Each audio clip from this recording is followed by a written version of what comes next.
Hello my dear students, कैसे हैं आप सभी। आई होप सभी अच्छे होंगे। ठंडी बहुत तगड़ी चल रही है। आई होप कि आपकी पढ़ाई भी अच्छे से हो रही होगी। आज के इस सेशन में हम डिस्कस करने वाले हैं, अभी हाल ही में जो एलटी का एग्ज़ाम हुआ है उसमें एक बहुत ही अच्छा क्वेश्चन आया था बस सेशन से रिलेटेड।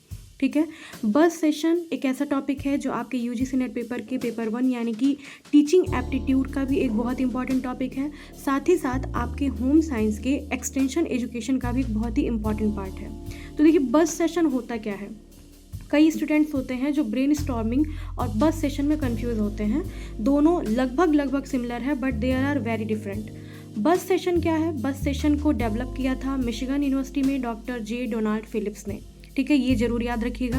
दूसरा पॉइंट आपको क्या याद रखना है कि इसमें मेजर क्या होता है कि बच्चों के एक्टिवली पार्टिसिपेशन को बढ़ाना, यानी कि 100% बच्चों का क्लास में पार्टिसिपेशन बढ़ सके।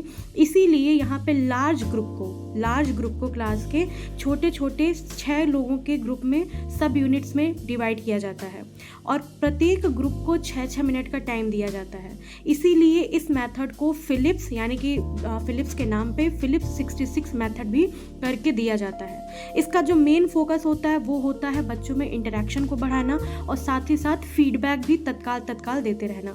टीचर का जो रोल होता है वो एज अ मैनेजर होता है, वो बस क्या करता है, मॉनिटर करता है। ठीक है, मेन पर्पस क्लास में मौन की जो समस्या होती है बच्चों के, ठीक है, जो बच्चे शांत रहते हैं, क्लास में बोल नहीं पाते हैं, उनको भी पार्टिसिपेट कराना ताकि वो भी अपने आइडियाज़ को क्या कर सके, बाहर निकाल सके।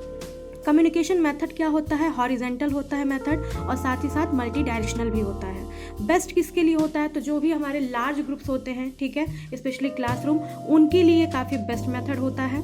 इसीलिए इसको हम एक्टिव डिस्कशन मेथड भी कहते हैं। यहाँ पे बच्चा क्या होता है, पूरी तरह से एक्टिवली पार्टिसिपेट करता है। ठीक है, यहाँ पे जो बात ध्यान रखी जाती है वो ये कि यहाँ पे आइडियाज़ की क्वालिटी पे फोकस किया जाता है, ना कि क्वांटिटी पे। बट आपके ब्रेन स्टॉर्मिंग मेथड में क्या करते हैं, हम क्वांटिटी पे फोकस करते हैं, क्वालिटी पे नहीं। तो यहाँ पे मेजर डिफरेंस याद रखिएगा, क्या है ब्रेन स्टॉर्मिंग और बस सेशन में डिफरेंस। नेक्स्ट सेशन मैं बज़ और ब्रेन स्टॉर्मिंग दोनों का लेकर के आऊँगी।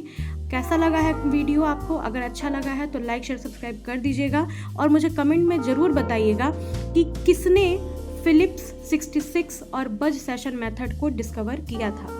ठीक है, मिलते हैं नेक्स्ट सेशन में। Thank you so much, bye bye. और ठंडी में बच के रहिए।